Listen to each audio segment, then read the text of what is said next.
ચાલો આજે વિજ્ઞાનના 5 એવા સવાલોની વાત કરીએ જે આપણી આસપાસની દુનિયાને સમજાવે છે. તૈયાર છો? તો ચાલો વિજ્ઞાનની આ અદ્ભુત સફર શરૂ કરીએ અને આ 5 રહસ્યોને એક પછી એક ઉકેલીએ. તો અહીં એક નાનકડો પડકાર છે. શું આપણે ખરેખર આ 5 બાબતોને બરાબર સમજીએ છીએ? ચિંતા ન કરતા, આ ચર્ચાના અંત સુધીમાં બધી જ શંકાઓ દૂર થઈ જશે. ચાલો શરૂઆત કરીએ. આપણો પહેલો મુદ્દો જીવવિજ્ઞાનમાંથી છે. આપણે જોવાના છીએ વનસ્પતિ જીવનનો મૂળભૂત એકમ, એટલે કે વનસ્પતિ કોષની અદ્ભુત રચના. આ જ નાનકડી દુનિયા છે જે દરેક ઝાડ, છોડ અને ઘાસને જીવંત રાખે છે. અચ્છા, આ 3 ભાગો છે ને એ એકદમ પરફેક્ટ ટીમની જેમ કામ કરે છે. અને એ જ તો સૌથી મજેદાર વાત છે. જુઓ, જે કોષ દિવાલ છે એ તો સમજો કે એક મજબૂત કિલ્લો છે જે રક્ષણ આપે છે. પછી આવ્યું હરિતકણ. એને આપણે કોષનું રસોડું કહી શકીએ, જે સૂરજની રોશનીમાંથી જમવાનું બનાવે છે. અને પેલી મોટી રાજધાની, એ તો જાણે પાણીની ટાંકી જે કોષને એકદમ ટટ્ટાર રાખે છે અને આખા છોડને મજબૂત આધાર પૂરો પાડે છે. ચાલો હવે જીવવિજ્ઞાનમાંથી ભૌતિક વિજ્ઞાન તરફ જઈએ. અહીં આપણે સર આઇઝેક ન્યૂટનના ગતિના બીજા નિયમને સમજીશું, જે બળ, દળ અને ગતિ વચ્ચેનો સંબંધ નક્કી કરે છે. આ નિયમ વાંચવામાં કદાચ થોડો અઘરો લાગે, પણ એનો અર્થ એકદમ સીધો-સાદો છે. કોઈ વસ્તુને જેટલા જોરથી ધક્કો મારીએ તેટલી જ ઝડપથી તે આગળ વધશે, અને એ પણ એ જ દિશામાં. અને ખબર છે, આ એક જ વાક્યમાંથી ભૌતિક વિજ્ઞાનનું સૌથી પ્રખ્યાત સૂત્ર બને છે. પણ સવાલ એ છે કે આ સૂત્ર આવ્યું ક્યાંથી? ચાલો એને એકદમ સરળતાથી સમજીએ.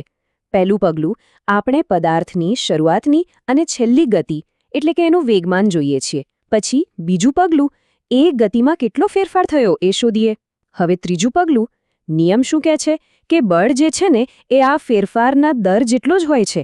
અને છેલ્લે ચોથા પગલામાં આ જે ગતિના ફેરફારનો દર છે એને જ તો આપણે પ્રવેગ કહીએ છીએ. અને બસ ત્યાં જ આપણને આપણું ફેમસ સૂત્ર મળી જાય છે. અને આ રહ્યું એ પ્રખ્યાત સૂત્ર F=ma. દેખાવમાં સાવ સાદું, પણ આ સૂત્ર ખૂબ જ શક્તિશાળી છે. એ આપણને કહે છે કે કોઈ ભારે વસ્તુને ગતિ આપવી હોય તો વધુ બળ જોઈએ, અથવા તો સરખા બળથી કોઈ હલકી વસ્તુને વધુ ઝડપથી ગતિ આપી શકાય છે. રોજિંદા જીવનની દરેક ગતિ પાછળ આ જ સિદ્ધાંત કામ કરી રહ્યો છે. ભૌતિક વિજ્ઞાનની દુનિયામાંથી બહાર આવીને ચાલો હવે પર્યાવરણ વિજ્ઞાનના એક એવા ચક્રને સમજીએ જે દેખાતું નથી પણ જીવન માટે ખૂબ જ જરૂરી છે. વાત છે નાઇટ્રોજન ચક્રની.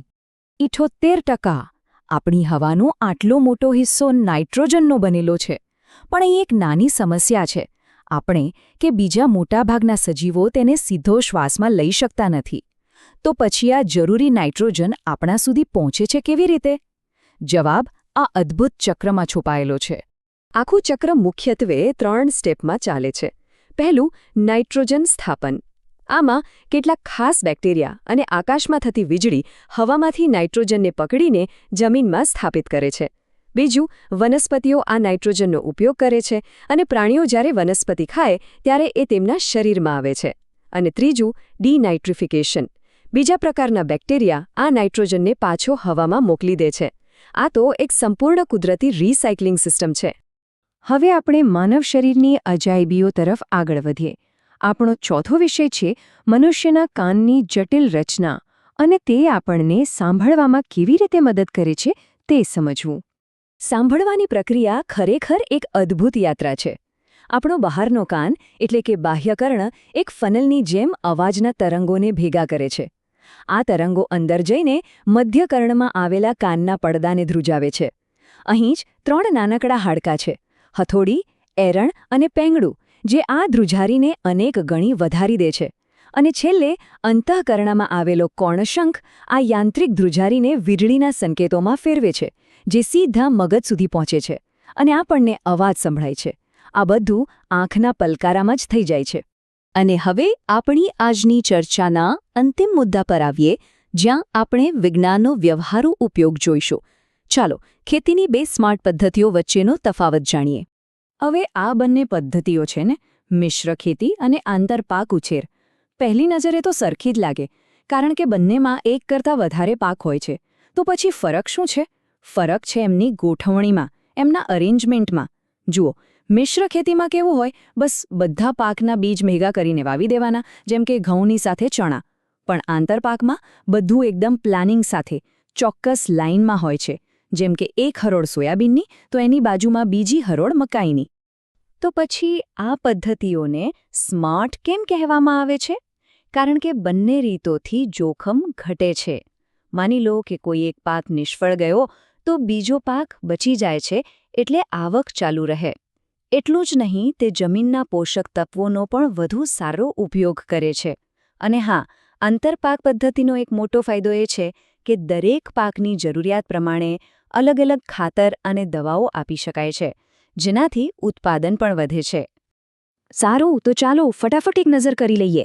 આજે આપણે વનસ્પતિ કોષની રચના જોઈ, ન્યૂટનનો ગતિનો નિયમ સમજ્યો, જીવન માટે જરૂરી એવા નાઇટ્રોજન ચક્ર વિશે જાણ્યું, સાંભળવાની અદ્ભુત પ્રક્રિયા અને ખેતીની સ્માર્ટ પદ્ધતિઓ વિશે પણ વાત કરી.